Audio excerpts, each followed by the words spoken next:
懺悔的疑惑，懺悔時將過失再回憶起來，是否就等於犯多一次罪呢？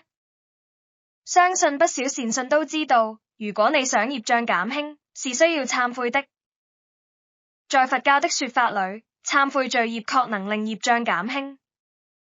於是大家都勇敢地反省，然後悔改，這是很好的做法。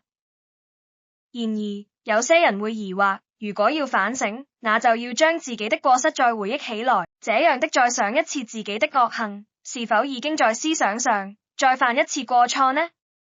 可是，如果不將惡行重新回憶出來，來確認自己犯了什麼錯，又怎能懺悔這些過錯呢？今日這個視頻就是要解答這些問題。其實，回想過失是否有錯，取決於內心狀態。如果你回想的時候，你的心態是樂於當初做此壞事的，那確實會增加你的業障。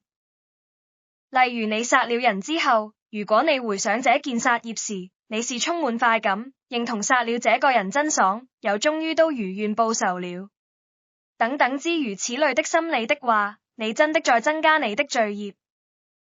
然而，如果你以懺悔的心態去回想這件過錯，非常後悔當初殺了某人，並且立志從此以後不再犯這種過錯，那麼你是在消減罪業。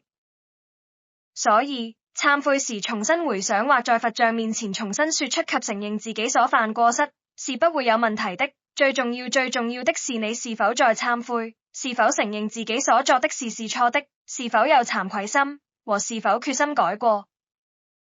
還有一點，就是及早懺悔。如果業力已經起現行才懺悔的話，很多時都是太遲的。